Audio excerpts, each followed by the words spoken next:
Bonsoir à toutes et à tous et soyez les bienvenus sur Mayotte la Première. Nous sommes ravis de vous retrouver dans ce nouveau numéro de Maïcha. Comme à chaque année, au mois d'octobre, nous accordons un numéro à ce mois de sensibilisation pour la lutte contre le cancer du sein. Le cancer du sein, il faut savoir, malheureusement, est le cancer le plus fréquent en France et la première cause de décès par cancer chez la femme. Un dépistage augmente considérablement les chances de réussite du traitement, d'où l'importance de se faire dépister. Pour ce numéro, nous allons donner la parole à une femme qui s'est battue et qui se bat encore contre la maladie. Elle et sa famille, elle va parler entre autres de cette épreuve difficile dont elle a dû faire preuve malheureusement. Et c'est Naduratam Kolo qui est avec nous. Bonsoir. Bonsoir. Alors Naduratam Kolo Clavry, oui. Comment allez-vous? Je vais bien. Merci. Je suis ravie de vous avoir sur ce plateau pour pouvoir échanger, revenir un petit peu sur votre témoignage, mais surtout parler des difficultés que vous avez rencontrées en plus du traitement contre cette maladie, ce cancer du sein. Et nous avons aussi la chance d'avoir des professionnels ici à Mayotte. Et aujourd'hui, c'est notre psychologue clinicienne Adidja Madiassani qui est avec nous. Bonsoir. Bonsoir. Ensemble, nous allons aussi peut-être aider quelques femmes, quelques familles aussi à peut-être trouver la bonne façon de pouvoir aller de l'avant et de vaincre aussi cette maladie psychologiquement. Faire face également. Je suis contente que vous soyez là toutes les deux. Alors, Naduratam Kolo Clavry, vous avez été diagnostiquée d'un cancer du sein. Racontez-nous ce qui s'est passé à ce moment-là, dans cette pièce, en face de ce médecin, de cette personne qui vous a annoncé que vous étiez malade. Alors, ce qu'il faut savoir, c'est que moi, quand j'ai été diagnostiquée, c'était pas à Mayotte. À Mayotte, c'était en octobre 2020, j'ai fait une échographie et une mammographie. Et à la suite de ces deux examens, il fallait faire une biopsie. Et donc, à partir de ce moment, j'étais complètement désorientée. Je ne savais pas vers qui me tourner pour pouvoir faire cette biopsie. Et donc, j'ai appelé Redeka. Et je suis tombée sur une femme qui m'a dit qu'à leur niveau, ils ne pouvaient pas faire cet examen-là et qu'il fallait voir un professionnel. Donc, la dame que j'ai eue au téléphone m'a plutôt orientée à l'hôpital de Mamoudzou. Et là-bas, j'ai appelé à la maternité. Parce que normalement, c'est un gynécologue qui peut aussi faire cet examen-là. Et la dame que j'ai eu au téléphone n'a pas su me rassurer parce qu'elle-même, elle me disait qu'elle ne savait pas. Parce qu'il y avait un gynécologue qui recevait les femmes enceintes. Et dans la salle d'attente, il y avait beaucoup de personnes. Donc, c'était pas sûr que je pouvais être reçue ce jour-là pour faire la biopsie. Et j'imagine déjà le stress que vous avez, les coups de fil aussi qui s'enchaînent, le manque de réponse. Vous avez dû être dans un état... épouvantable. C'était assez stressant pour moi et mon mari. Et donc, on a vu un médecin 2 jours après qui nous a dit, dans ce cas-là, il faudrait peut-être voir du côté de la Réunion. Chose qu'on a faite. Mais là-bas, malheureusement, on a appelé à Sainte-Clotilde et on nous a dit, si vous n'êtes pas suivi chez nous, on ne peut pas vous recevoir. Donc là, vous avez décidé de partir en métropole. On m'a réorientée à l'hôpital de Saint-Denis. Et là, on était encore en période Covid. Et c'était difficile parce qu'il fallait partir, être confiné dans une chambre d'hôtel et puis attendre, refaire un test PCR. Et pour moi, c'était urgent. Il fallait absolument que je fasse la biopsie. Et attendre 14 jours, c'était juste pas possible. Et là, on a décidé de partir. Oui. Et ensuite, là-bas, donc vous commencez aussi toutes ces démarches. C'est ça. Et on vous confirme donc, ce doute que vous aviez. Parce que du coup, une fois arrivé à Métropole, il faut savoir que on a appelé jeudi, on a pris l'avion vendredi, on est arrivé samedi, dimanche, lundi, mardi, j'avais un rendez-vous mardi. Et on a refait une mammographie, on a refait une échographie. À l'échographie, la spécialiste m'a dit clairement, là, ça a dépassé le caractère de quelque chose de bénin. Autrement dit, j'étais déjà au stade cancer. Vous réagissez comment à ce moment-là? Tout s'écroule. Tout s'écroule. J'étais désorientée, je ne savais pas ce que je faisais là déjà, le temps de réaliser qu'en fait là on a un cancer, c'était assez difficile. Et puis je pensais à ma famille qui est restée à Mayotte parce que je suis partie avec mon mari et mon fils. J'ai ma grande fille donc qui est restée à Mayotte avec ma famille.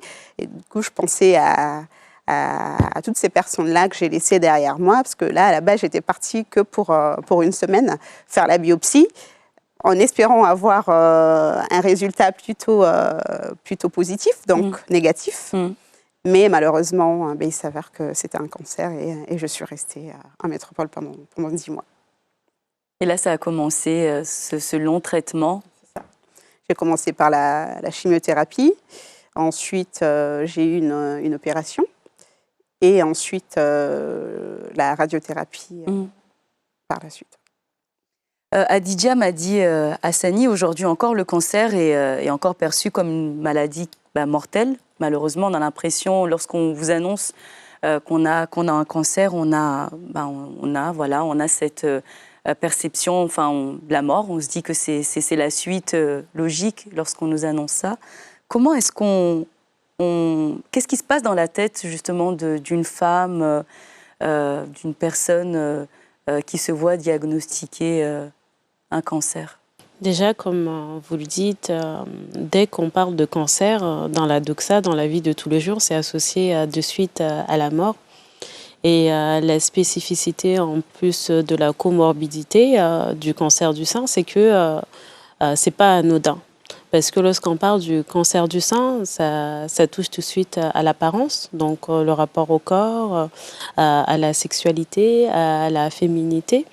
Donc non seulement on a ce aspect-là autour de la mort, ces angoisses autour de la mort qui est due à la maladie physiologique, on a aussi face à ce côté-là psychologique des choses, la sexualité, ça remet en question un peu sa place de femme, ça renvoie, comme elle disait, elle a son bébé, elle est partie avec, donc du coup ça renvoie aussi à la maternité, etc. Donc c'est vraiment des phases très traumatiques.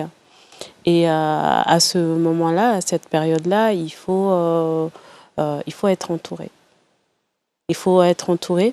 Déjà, d'emblée, dans l'urgence, il faut s'occuper du côté médical. On sait qu'à Mayotte, c'est parfois très compliqué.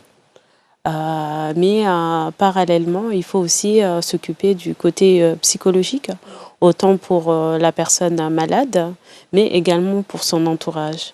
Parce que comme elle le dit, lorsqu'elle apprend la nouvelle, elle est effondrée, donc avec des états de stress, des angoisses, etc.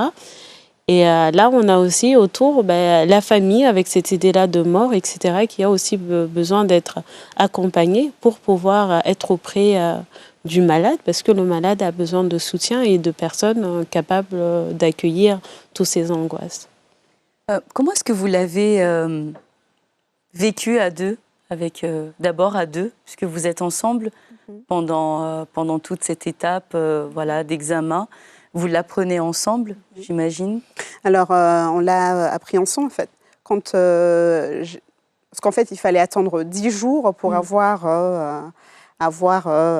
le résultat de la biopsie. Mais étant donné que la dame, elle m'avait déjà préparé à l'annonce de la maladie, j'ai tout de suite, quand j'ai rejoint mon mari dans la voiture, parce que là, encore une fois, période de Covid, il n'avait pas le droit de m'accompagner pour faire l'examen. Et donc, quand je l'ai retrouvé dans la voiture, c'était assez compliqué parce que j'étais en larmes. Et même pour lui, trouver les mots pour me rassurer, c'était compliqué. Et on avait notre bébé à côté, c'était assez éprouvant comme situation, assez éprouvante. Et il a su trouver les mots? Heureusement qu'il a su trouver les mots. Donc, il m'a dit qu'on allait se battre, et que le cancer du sein se soigne. Et là, on était à l'Institut Bergonié, donc c'est assez connu pour les soins par rapport au cancer. Donc ça c'est heureusement qu'il était là, parce que sans lui, je pense que j'allais pas pouvoir me relever. C'est ce que dit Hadija, qu'il faut absolument être bien accompagné, on va dire, à ce moment-là, un époux ou quelqu'un de la famille. Vous avez vu quand même la différence et l'importance de son soutien à ce moment-là. Carrément. Il fallait que je sois accompagnée. Heureusement qu'il était là, parce que une fois qu'on apprend pour la maladie, il y a tout plein d'examens qu'on repasse. Il y a un TEP scan à faire, il y a des IRM et tout ça à faire. Et je vous avoue que s'il n'était pas là pour conduire la voiture ou pour ne serait-ce que me guider, parce que j'étais présente, mais ma tête était... j'étais ailleurs, quoi. Bon, il fallait absolument qu'il soit là pour m'accompagner, pour me dire, OK, là, aujourd'hui, on a ça à faire. C'est lui qui notait tout. Hein. Là, on a ça à faire. Aujourd'hui, tu as ça à faire. Demain, il y a ça à faire. Et voilà, c'est comme ça que j'ai réussi à avoir le beau. Professionnellement, ça s'est passé comment à ce moment-là ? Professionnellement, on ne s'est pas trop posé la question. Parce qu'à la base, on était parti pour 10 jours et revenir. Donc, finalement, on a tout claqué. Il est enseignant à l'école comme moi. Mais on n'est pas revenu travailler. On est resté en métropole. Donc, on a prévenu le travail qu'on n'allait pas rentrer d'aussitôt. Et on a enchaîné arrêt sur arrêt, des prolongations. La pire chose qui a traversé votre esprit à un moment donné, pendant les difficultés, les déplacements, quelque chose qui a été très compliqué pour vous? Alors, l'une des choses les plus compliquées, c'est de devoir annoncer ça à ma fille. Comme je vous avais dit, ma fille était restée à Mayotte, mais 3 mois après, elle nous a rejoints. Et étant donné qu'à chaque fois que j'appelais à Mayotte, là, j'avais perdu les cheveux, je faisais en sorte à ce qu'elle ne voie pas ma tête, comment elle est, ma tête. Et donc, et pareil, je ne voulais pas lui apprendre que j'étais malade, que j'avais un cancer au téléphone. Donc, nous, on a attendu qu'elle vienne en décembre pour lui annoncer qu'effectivement, j'avais une maladie et que c'était assez grave. Et là, encore une fois, j'ai dû faire appel à une psychologue à l'Institut Bergonié pour me guider dans les mots qu'il faut utiliser pour bien annoncer la maladie à un enfant qui avait tout juste 7 ans. Elle a réagi comment à ce moment-là? Mais disons qu'elle n'avait pas trop réalisé. C'est le lendemain de l'annonce qu'elle a craqué, elle a pleuré, et puis elle disait clairement qu'elle a peur de me perdre. Elle a peur que je meure, que je parte au paradis. Elle n'avait pas envie de se retrouver sans maman, quoi. C'était assez compliqué.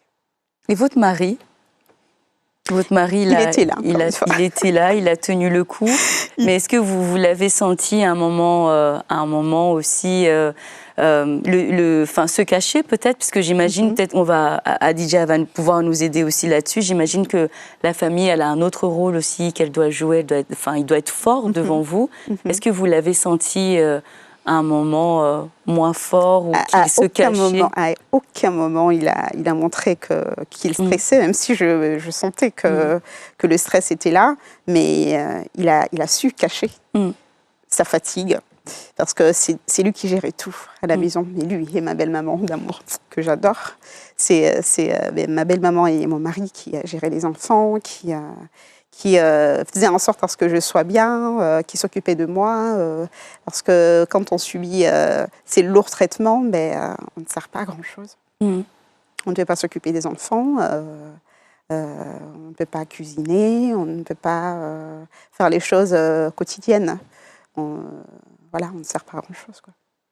En tant que membre de famille d'une personne qui est justement touchée par le cancer, comment est-ce que les personnes doivent se comporter au sein de la famille? Est-ce qu'on doit à chaque fois faire en sorte, par exemple, de l'assister? Est-ce qu'on doit faire comme si à peu près de rien n'était dans les conversations? Comment est-ce qu'on doit se comporter? C'est vrai que c'est très compliqué, parce qu'on lui dit, lorsqu'il y a une personne qui est malade, c'est toute la famille qui est malade. Donc souvent, il y a la culpabilité de se dire, et là on l'entend, les familles parfois le disent, ouais, pourquoi c'est elle, pourquoi c'est pas moi, surtout les parents qui se disent, mon enfant, ma fille, elle est si jeune, moi je suis vieille, pourquoi Dieu ne m'a pas choisi moi, pourquoi c'est elle? Donc il y a cette culpabilité-là, et aussi il y a le fait, on voit la personne qui est mal, Et on n'a pas envie de montrer à la personne qu'on est mal parce qu'il y a aussi cette culpabilité-là, se dire comment moi j'ai le droit d'être triste et de pleurer alors que c'est elle qui souffre, c'est elle qui risque sa vie, etc. Donc en fait, il faut trouver le juste milieu parce qu'on a aussi des personnes malades qui, en plus de la douleur physique, qu'on ne peut pas cacher souvent, il y a aussi les difficultés psychologiques, des reviviscences, on ne mange pas, on ne dort pas, etc. Et on veut quand même, avec ce devoir-là, on le dit, ouais, il faut se battre, etc., contre le cancer. Alors qu'en vrai, tout ce qu'il y a à faire, c'est être là. Ça, c'est important pour les familles. Il ne faut pas essayer forcément de se donner des objectifs, des projets, d'autant plus que, surtout pour le cancer, c'est que chaque jour a son lot de nouvelles et souvent pas forcément des bonnes nouvelles. Donc, c'est compliqué de vouloir anticiper, organiser les choses. Il faut juste accepter d'être là au jour le jour et faire avec, être suffisamment bon, écouter la personne malade, mais aussi s'écouter soi. C'est important aussi de reconnaître, là, je ne peux pas m'occuper des enfants tout seul. Donc, vous avez la chance d'avoir, en plus du mari, de la belle famille et puis une famille plutôt hétéro. Ça, c'est une bonne chose. C'est aussi aux personnes de reconnaître, oui, que moi, j'ai mes limites et de s'accorder un espace aussi à eux. Pour pouvoir après se recharger un peu et être auprès du malade. Alors, vous nous l'avez rappelé un petit peu au début de l'émission qu'il y a eu un très, très lourd traitement. On voit, j'imagine, le corps changer. Voilà, là, on n'a pas du tout la même apparence en face du miroir. Quelle a été... quelle est la relation, on va dire, que vous aviez avec les miroirs chez vous quand vous avez commencé à avoir la perte de cheveux et le corps qui change? Alors, moi, bizarrement, je ne fais pas partie de ces femmes-là qui appréhendent, qui accordent trop d'importance à ce que le miroir nous renvoie comme image. Mais je vous avoue que quand les cheveux sont tombés, j'avais plus de sourcils, j'avais plus de cils. Et puis même les traits féminins qu'on a ne sont plus. Ça choque. Et donc là, on apprend à bien mettre son trait d'eyeliner pour essayer d'avoir un regard correct. Mais oui, c'est clair que oui, ça choque. Hein. Et puis on n'est jamais trop préparé à ce genre de choses. Hein. Et ne serait-ce que pour sortir, on se dit il faudrait peut-être que je sois présentable. On a beau se dire, mais c'est pas bien grave, de toute façon je suis malade, mais voilà, c'est quand même une image qu'on renvoie et on n'a pas forcément envie que les gens en face voient qu'on a un cancer, quoi. Ensuite, il y a cette vie que vous avez à deux en tant que femme. On a envie d'être jolie, d'être apprêtée devant son mari. On a envie d'avoir confiance en soi. Est-ce que c'est quelque chose que vous avez perdu, vous, à un moment donné, pendant la maladie ou pas du tout? Jamais. Parce que mon mari, la vérité, je me trouvais hyper moche. Il me disait, t'es la plus belle femme au monde. Et je le croyais. Parce qu'il ne m'a jamais renvoyé l'image d'une personne malade. Il était toujours là aux petits soins et puis toujours avec le sourire qui rassure. Je pense que c'est ça aussi ça nous a rapprochés déjà. Et ça nous a soudés. Et ça m'a permis, moi, de me sentir bien dans ma peau. Vous êtes complètement guérie aujourd'hui? Je suis en rémission. Donc là, tous les 6 mois, je repars à l'Institut pour faire le suivi. Donc mammographie, échographie, et en espérant que dans 2 ans, on pourra parler de guérison. Les choses qui ont changé dans votre quotidien après cette période un petit peu plus compliquée, est-ce qu'il y a des choses que vous avez changées dans votre quotidien, une autre façon peut-être de voir les choses, de vivre les choses? Je ne me prends plus la tête pour des choses pour des sottises. J'appelle ça. Sincèrement, maintenant, je me focalise sur l'essentiel. Être avec ma famille, être avec mes enfants, avec mon mari, vivre l'instant présent. et ne pas se projeter dans des choses inaccessibles ou accessibles, mais vraiment, c'est de profiter de chaque instant et apprécier la vie. Et de vivre. Et de vivre, tout simplement. À Djassi, malheureusement, nous n'avons pas la chance de Nadurata et que nous n'avons pas cet accompagnement et ce soutien, puisque là, son mari, c'est son pilier, c'était son soutien et on le sent dans tout ce qu'elle dit. Malheureusement, pour les femmes qui n'ont pas ce soutien-là, qu'est-ce qui peut se passer en plus de devoir combattre contre le cancer du sein ? Est-ce que ça peut jouer aussi dans le traitement ? Bien sûr, d'un point de vue psychosomatique, lorsqu'on a la capacité de se battre, de se réveiller, d'être acteur dans sa prise en charge, on en guérit plus rapidement et plus facilement. Déjà, il y a le présent, c'est-à-dire avoir des personnes aujourd'hui tout de suite qui peuvent nous soutenir comme son mari, mais il y a aussi en amont. Dans la vie, de manière précoce, lorsqu'on est enfant, qu'est-ce qui fait, comment on affronte la vie, quelles sont les chances qu'on nous a permis de gagner confiance en soi, pour croire en soi, pour pouvoir mener au jour le jour les combats. C'est vrai que ça joue énormément. Donc lorsqu'elle dit oui, elle a confiance en elle parce qu'elle a quelqu'un qui lui renvoie, mais aussi je pense que ça renvoie aussi à l'enfant où elle était, où elle a peut-être certainement eu la chance d'avoir des proches qui lui ont dit ben oui, tu es belle, tu as réussi, tu es capable.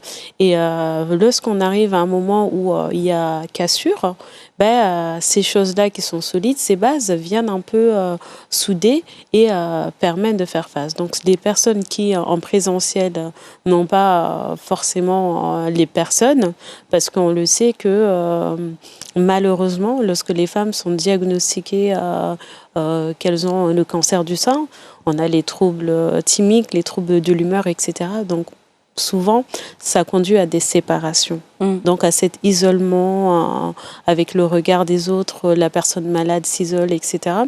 Donc qu'est-ce que les personnes ont ? Normalement, ça peut être compliqué à Mayotte, mais lorsqu'on est dans des lieux où médicalement parlant, il y a une prise en charge, déjà avoir une équipe autour qui s'occupe de la personne, dans un premier temps, ça peut aider. Et aussi, c'est important que la personne ait un accompagnement psychologique, d'autant plus si dans l'entourage, il n'y a pas d'appui. Voilà, d'où le fait de devoir et pouvoir consulter aussi des personnes comme vous, des psychologues, pour nous accompagner et nous redonner confiance en soi. Vous aviez un message à passer à des personnes qui vous sont chères, qui vous ont accompagné. À qui s'adresse ce message ? Alors, dans un premier temps, à mon mari, pour lui dire merci pour lui dire merci pour tout ce qu'il a fait pour moi. Je sais que sans lui, je n'aurais pas réussi. Sans lui, j'aurais pas réussi. Et dire merci aussi à ma belle-maman, qui a été très patiente, parce que c'est pas facile d'accompagner une personne malade. C'est pas facile, parce qu'elle-même, elle a vécu la maladie via sa maman. Elle a perdu sa maman aussi d'un cancer du sein. C'était pas facile, mais elle a tenu bon, et je la remercie grandement pour tout ça. Et enfin, remercier ma famille, et je Zevlan Kibush. Amara mama kumaraba maru mama. Ma meza doa tsara kula zaitan boka avi, ma la karareto avi. Nkudemana tizemba za ti matahutru avi mivulanrareto be mauritska tinyani misra marto kuvulangana. Misra marto kuvulangana, ça fait zamambara mama kumaraba maru. Zamen doa tsara kula zamboka avy magnantony rehava kuranga reto kuranga fototro maory. Voilà, et un grand merci à toute ma famille. J'adore. Et on vous souhaite bien sûr le meilleur et beaucoup de courage pour la suite. Merci. Et en tout cas, vous avez les bonnes personnes autour de vous, je pense, pour vous donner tout ce courage et vous accompagner, vous aider à aller mieux. Merci mesdames, d'avoir accepté d'échanger avec nous autour de ce cancer du sein. Je sais que vous êtes passé par des choses très compliquées. On n'a pas pu revenir sur les difficultés que vous avez rencontrées. Vous les avez évoquées un tout petit peu au début, mais ça alourdit encore plus vos démarches pour ne penser qu'à guérir. Et vous avez dû régler des difficultés pour pouvoir partir, pour pouvoir avoir ne serait-ce que des réponses, etc. Donc peut-être qu'on fera une autre émission pour parler de cela une autre fois. En attendant, on conseille aussi toutes les femmes qui nous regardent, et ça touche aussi des hommes, peut-être pas beaucoup, mais ça touche aussi des hommes. Donc n'hésitez pas à vous renseigner auprès d'associations et de structures qui existent pour cela. Ici à Mayotte, il y a par exemple la Malka, il y a Redeka, il y a aussi l'association ASCA, il y a la Maison du Second Souffle à Paris par Fatima Tricoire. On vous conseille aussi d'aller découvrir ou peut-être redécouvrir un magnifique livre qui revient sur la lutte contre le cancer du sein. Ça s'appelle Ma boule, mon petit cancer, le tsunami du reste de ma vie d'Elisabeth Bernardo. C'est un recueil magnifique et une autobiographie qui exprime un joli témoignage avec sincérité, joie et pleurs, comme ce Maïcha d'aujourd'hui. Je vous souhaite en tout cas d'être heureux en attendant. Je vous rappelle que vous pouvez revoir cette émission ainsi que toutes les autres émissions sur notre site internet mayotte.lapremière.fr. Vous pouvez aussi nous écrire à maïcha@francetv.fr. On se dit à très vite sur Mayotte la Première. Merci mesdames.